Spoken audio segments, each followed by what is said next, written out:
It's stout time. We're back. We need to finish up the evening with a nice stouty beer for this cold winter day. That's right. So we got something that's a little bit different for this area. I was traveling up in Philadelphia. We don't have port brewing around here, so I picked up a couple bottles. Philadelphia has port brewing. They do. No, but it's a California beer. I know, but they carry it. Anyway, I got the beer. Whatever. This one here, I managed to pick up, and it's pretty much a year old.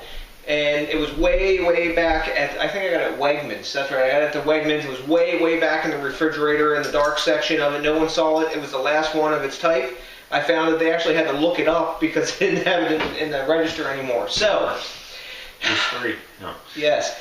This is Port Brewing's, it's Old Viscosity, and they said it's darker than your granddaddy's 30-weight motor oil or some crap like that is how they used to call it. And they used to, what else do they call it? The Big Nasty.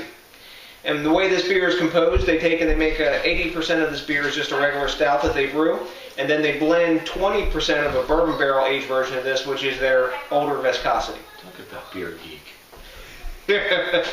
He just wants you to drink the beer. That means shut my hole and pop the cap. Woo, that works. Lots of smoke coming off the top.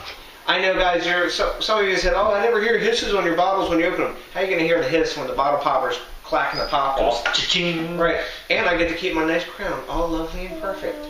So we got a big bomber, plenty to share. We've got, this is a little warning for you guys. It's Mad Elf season. We've got our Mad Elf snifters here. And we'll have to do like a mini vertical, some 2011 and 2012 Elf this year. Yes. And we'll be totally jackhammered because that stuff's strong. Let's get it going. Well, when we got them on, it's American Double Imperial Stout, you know, something like that.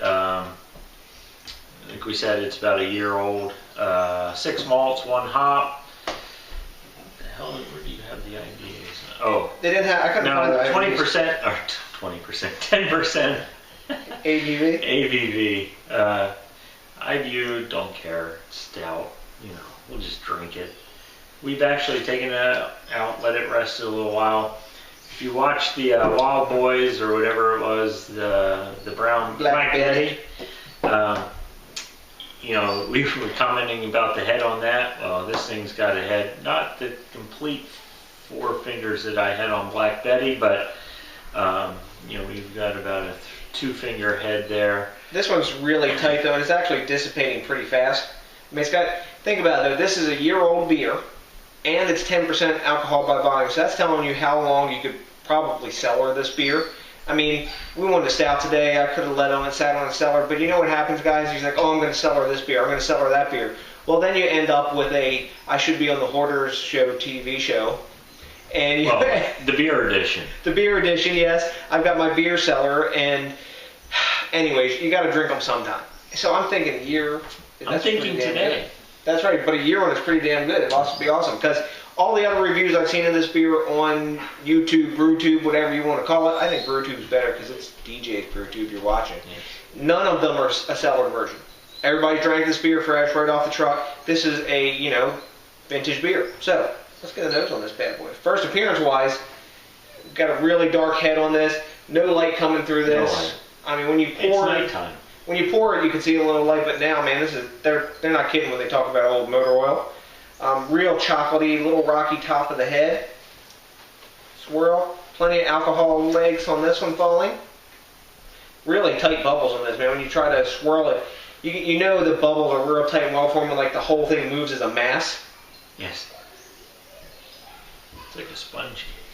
Yeah, it's like a sponge floating in your beer. Wow. Chocolate.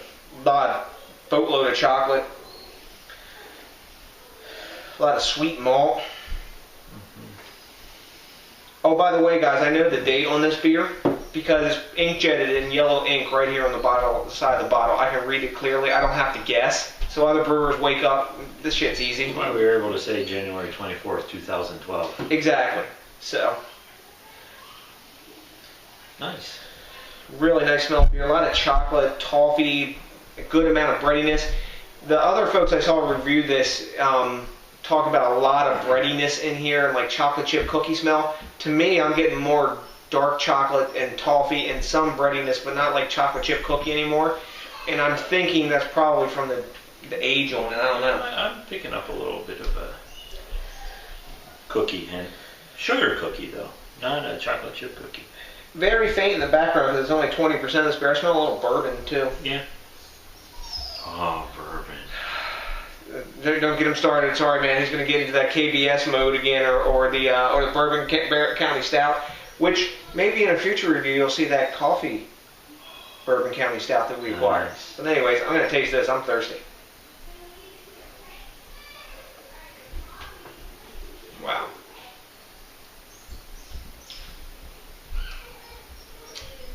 That's damn good. It's very smooth. Very smooth. He's about speechless. He said, that's damn good. Super smooth. It's not as carbonated as the head would suggest. It's not a super thick stout. It's not like a Bourbon County Stout, like you're pouring a bottle of syrup into your mouth that's really thick like that. But it does, like the legs of the bottle, it kind of hangs on the inside cheeks of the mouth. It coats your mouth enough, but it's not that, boom, here I am, I'm a stout, I'm going to beat you to death. I get a little bit of that. Sure, it was bourbon. Aged in oak barrels, yeah. I mean,